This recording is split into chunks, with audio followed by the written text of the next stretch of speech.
Oke, kita lanjut dari video yang studi deskriptif, kita lanjut ke studi analitik. Apa sih studi analitik itu? Studi analitik adalah riset epidemiologi yang bertujuan untuk memperoleh penjelasan atau menganalisis tentang faktor resiko dan penyebab penyakit. Nah, di sini ada dua jenis. Yang pertama, ada studi observasional, yaitu dengan mengobservasi, melakukan pengamatan. Itu dibagi jadi 3, case control, cohort, dan ekologis. Serta ada studi eksperimen murni dan semu. Itu dibagi menjadi uji klinik, eksperimen lapangan, dan intervensi komunitas. Yang pertama, apa sih perbedaan antara studi observasional dan eksperimen? Studi observasional itu hanya melakukan pengukuran tanpa adanya intervensi. Jadi, peneliti hanya mengamati saja apa yang terjadi tanpa melakukan tindakan atau perlakuan lain. Sedangkan untuk penelitian eksperimen itu ada perlakuan atau intervensi untuk mengubah determinan masalah kesehatan. Kemudian, kapan sih kita memilih antara desain studi observasi dan eksperimental? Nah, kita memilih studi observasi yang pertama jika masalah kesehatan yang diteliti sering ditemukan. Kemudian, jika tujuan kita untuk mencari penjelasan awal tentang hubungan sebab akibat. Kemudian, jika memang tidak mungkin kita melakukan penelitian intervensi karena aspek etika penelitian, misalnya ada perlakuan-perlakuan yang bisa membahayakan responden, otomatis etik penelitiannya kan tidak memenuhi, jadi kita tidak bisa melakukan penelitian eksperimental. Dan jika diduga akibat yang ditimbulkan terlalu berbahaya ketika misalnya eksperimen, itu akibatnya atau efeknya itu lebih berbahaya, maka kita cukup melakukan penelitian observasi. Nah, kapan kita menggunakan desain studi eksperimen? Yang pertama, jika masalah kesehatan ini jarang ditemukan. Kemudian, jika kita ingin lebih menjelaskan hubungan sebab akibat, jadi ini kelanjutannya dari desain studi observasi. Kemudian yang ketiga, jika tidak ditemukan hambatan penelitian, terutama di hambatan etik penelitian, serta jika akibat yang ditimbulkan tidak berbahaya. Untuk studi analitik sendiri, ciri-cirinya adalah yang pertama, baik ini observasional ataupun eksperimental ya. Yang pertama, dia itu melakukan uji hubungan. Kemudian yang kedua, penelitian ini, studi analitik ini mencari etiologi atau penyebab masalah kesehatan atau penyakit. Yang ketiga, dia melakukan uji hipotesis. Di observasional tadi, itu ada desain studi case control dan ada cohort. Untuk cross-seksional, jika memang dia dianalisisnya untuk mengetahui kenapa itu terjadi, determinannya, hubungan antara paparan dan penyakit, ini juga bisa masuk di observasional. Oke, yang pertama saya jelaskan tentang case control. Apa sih case control itu? Jadi case control adalah rancangan desain studi epidemiologi yang mempelajari hubungan antara paparan dan penyakit dengan membandingkan kelompok kasus dan kontrol berdasarkan status paparan. Jadi, kasus itu adalah orang-orang yang punya penyakit dan kontrol itu adalah orang-orang yang sehat atau tidak punya penyakit. Cirinya adalah pemilihan subjek berdasarkan status penyakit, kemudian dilakukan pengamatan mundur apakah sebelumnya si subjek ini terpapar faktor yang diteliti atau tidak. Ini bentuk bagannya. Kalau tadi di cross-seksional itu adalah penyakit dan paparannya diteliti di waktu yang sama. Kalau di case control, yang pertama dari populasi kita ambil sampel. Kemudian dari sampel itu kita sudah tahu dulu bahwa misalnya tadi kasusnya adalah kebisingan dengan gangguan pendengaran. Nah, kalau tadi di cross seksional kan kita tidak tahu apakah responden kita atau orang yang kita teliti itu sudah punya gangguan pendengaran atau belum. Tetapi kalau di case control itu kita nyari dulu nih, kita sudah punya data dulu siapa saja yang mengalami gangguan pendengaran, siapa saja yang sehat. Kemudian setelah kita sudah ada data ininya, kita analisis ke belakang. Sebelum-sebelumnya orang yang mengalami gangguan pendengaran, dia terpapar kebisingan tidak sih? Jika terpapar, kebisingannya seberapa banyak? Kemudian berapa lama dia terpapar kebisingan yang tinggi? Sama juga dengan kelompok yang kontrol. Apakah meskipun dia tidak sakit, apakah sebelumnya dia juga pernah terpapar kebisingan? Berapa lama, berapa tinggi, itu kita teliti. Jadi perbedaan cross-seksional dengan case control adalah cross-seksional, penyakit dan paparannya diteliti di saat itu. Sedangkan untuk case control, kita sudah tahu dulu siapa yang sakit, siapa yang sehat, kemudian kita telusur ke belakang. Dulunya orang ini terpapar tidak, baru kita bandingkan. Kelebihannya apa? Kelebihannya dia sederhana dan murah, kemudian waktu, biaya, dan tenaga kecil, angka dropout kecil, kemudian bisa dilakukan meskipun jumlah kasusnya sedikit, bisa digunakan untuk penyakit-penyakit yang langka, kemudian ini juga cocok untuk meneliti penyakit yang periode latennya itu panjang.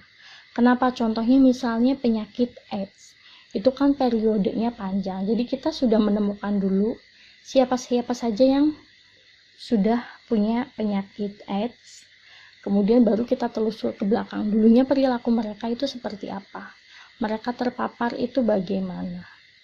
Kemudian bisa meneliti pengaruh sejumlah paparan terhadap penyakit.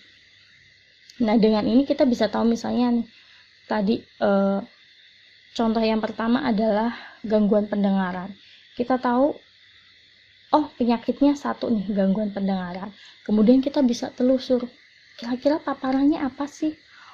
Yang pertama paparannya memang karena kebisingannya tinggi. Kemudian ternyata mereka juga tidak menggunakan APD. Atau misalnya contoh yang kedua yang tadi AIDS. Kita udah punya siapa saja orang yang kena AIDS, kemudian kita telusur ke belakang perilakunya dulu, dia itu seperti apa. Ternyata orang-orang yang kena AIDS itu perilakunya misalnya dia bergonta-ganti pasangan, atau mungkin dia ada yang homoseksual, kemudian mungkin perilakunya itu dia menggunakan narkoba berganti-gantian, dan seterusnya. Sedangkan kekurangannya adalah tidak efektif untuk mempelajari paparan yang langka. Jadi kalau penyebabnya langka itu akan susah untuk diamati. Kemudian tidak bisa menghitung laju insidensi, karena ini kasusnya kasus lama ya. Jadi penyakit itu udah berjalan, jadi bukan kasus yang benar-benar baru. Kemudian karena data yang dikumpulkan lampau, ada kemungkinan datanya tidak lengkap, karena kan kita menelusur ke belakang ya. Jadi kemungkinan mungkin ketika ditanya dia jawabannya lupa, kemudian hasilnya kurang dipercaya dibandingkan desain studi cohort ataupun eksperimen. Nah, untuk kekuatan hubungannya, kalau tadi cross-seksional itu PR, kalau ini adalah OR atau odds ratio. Ini sama tabelnya, 2x2 pasti seperti ini. Ini D plus itu kasus atau orang yang sakit, D minus itu kontrol, kemudian E plus orang yang terpapar, E min orang yang tidak terpapar. Untuk rumusnya berbeda. Kalau tadi adalah A per A plus B dibagi C per C plus D, maka OR rumusnya adalah A dikali D dibagi B dikali C. OR ini menunjukkan berapa kali risiko untuk mengalami penyakit pada kelompok yang terpapar dibandingkan kelompok yang tidak terpapar. Hampir sama dengan yang PR tadi ya. Ini contohnya. Ini tadi hubungan kebisingan dengan penurunan ambang dengar atau gangguan pendengaran. Hasilnya seperti ini. Kenapa yang sebelah kanan saya hitamkan? Karena kita menganalisisnya itu by kolom. Karena tadi case control itu dia melihatnya kan penyakitnya lebih dulu, kemudian ditelusur ke belakang. Jadi yang kita lihat ya sininya dulu. Beda dengan cross sectional. Dibacanya seperti ini. Dari 86 orang yang mengalami gangguan pendengaran, ternyata 69 orang itu dia mendapatkan kebisingan yang tinggi dan 17 orang mendapatkan kebisingan yang rendah. Kemudian dari 86 orang juga yang tidak mengalami gangguan pendengaran, ternyata 53 orang itu mengalami paparan kebisingan tinggi dan 33 orang mengalami paparan kebisingan yang rendah. Nah, untuk case control itu jumlah kelompok kasus dan kelompok kontrol itu harus sebanding. Misalnya di sininya 86, di sininya 86. Atau boleh juga perbandingannya 1:1, 1:2, 1:3, 1:4, dan seterusnya. Kemudian kita hitung OR-nya. Tadi kan A kali D dibagi B kali C. Jadi 69 kali 33 bagi 53 kali 17. Hasilnya 2,52. Apa sih arti OR ini? Artinya adalah orang yang terpapar kebisingan tinggi beresiko 2,5 kali mengalami gangguan pendengaran dibandingkan orang yang paparan kebisingannya rendah. Jadi yang terpapar resikonya 2,5 kali lebih besar dibandingkan yang tidak terpapar. Kemudian desain studi yang kedua adalah cohort. Jika case control itu berdasarkan status paparan, maka cohort itu berdasarkan status penyakit. Jadi dia mempelajari hubungan antara paparan dan penyakit dengan membandingkan kelompok terpapar dengan tidak terpapar berdasarkan status penyakitnya. Disebut juga desain studi follow up atau insidensi atau prospective study atau longitudinal study.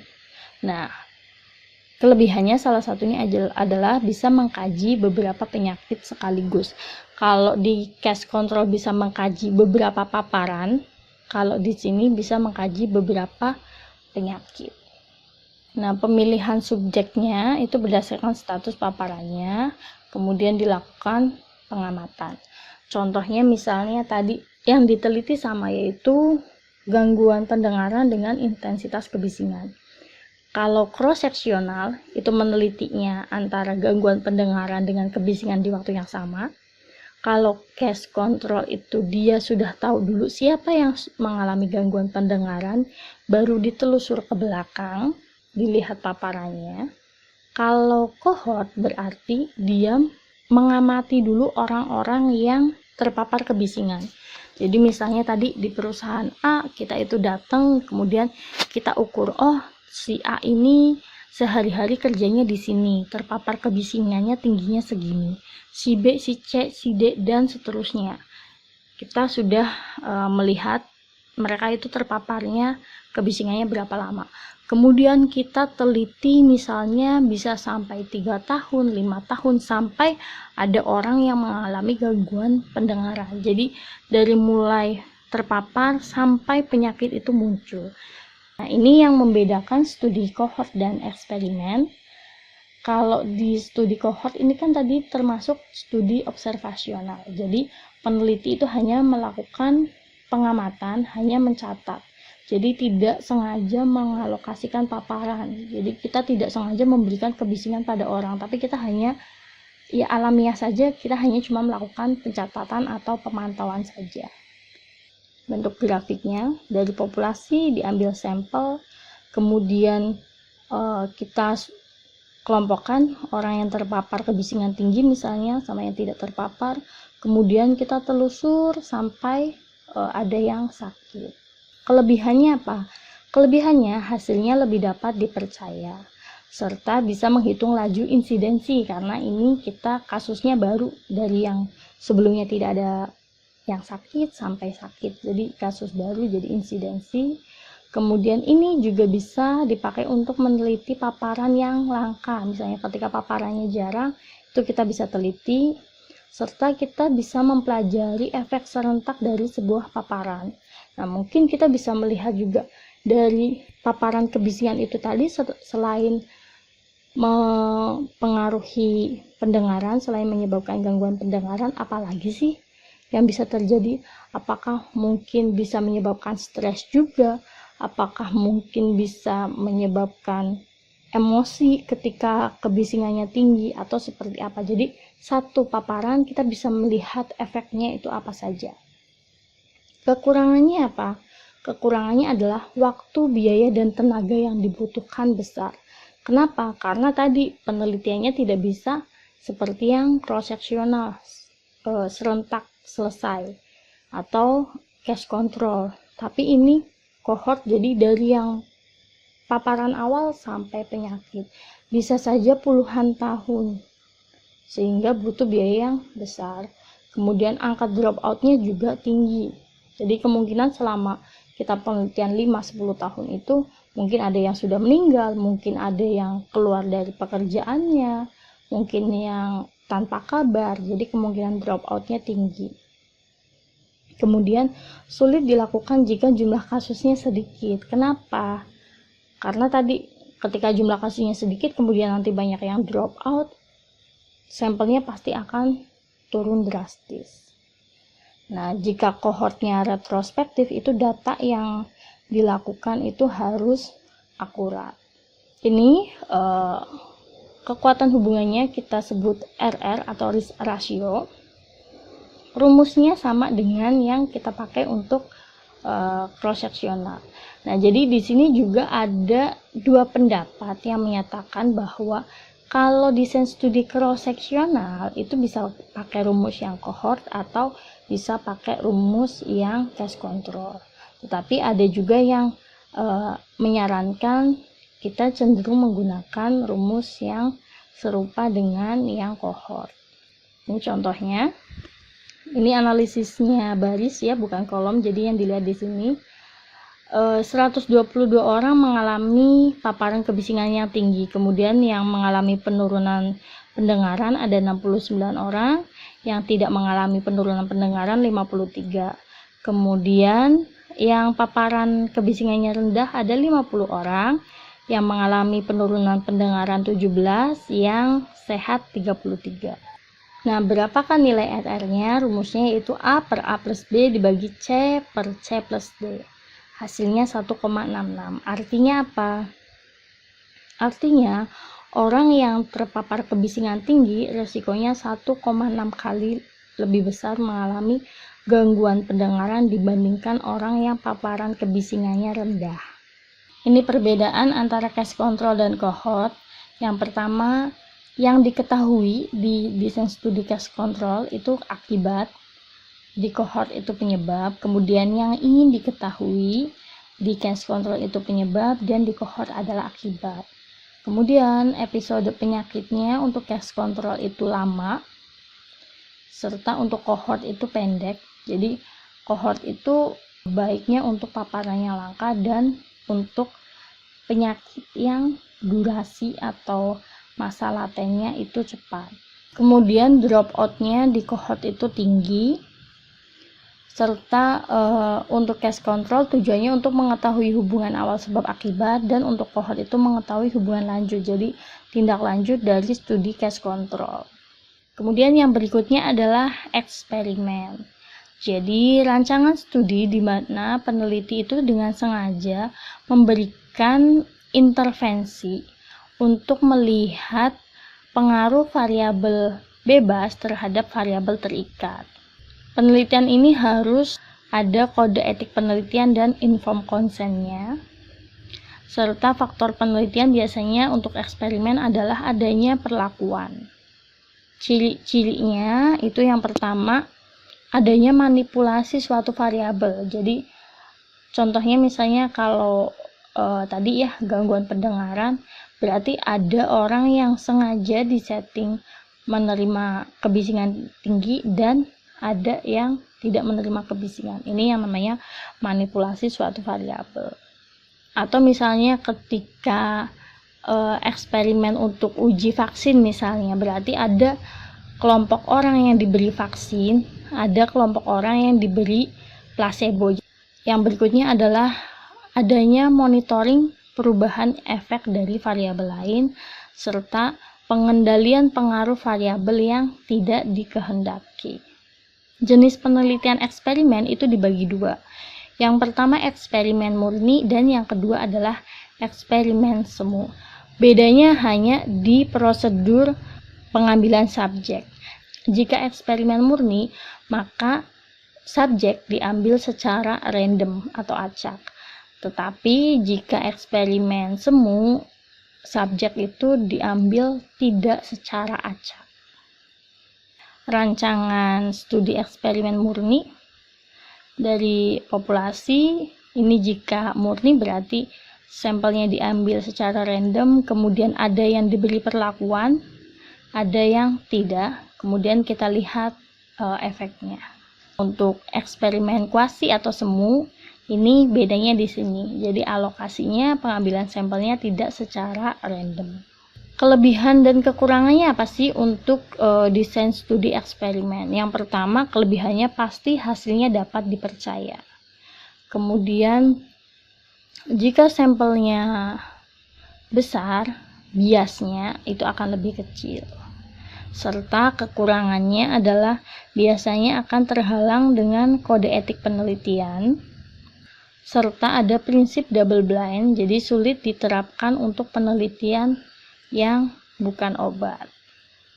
Silahkan kalian review apa itu desain studi cross-seksional, case control, cohort, dan eksperimental, kemudian apa saja sih yang membedakan desain penelitian ini, bagaimana langkah penelitiannya.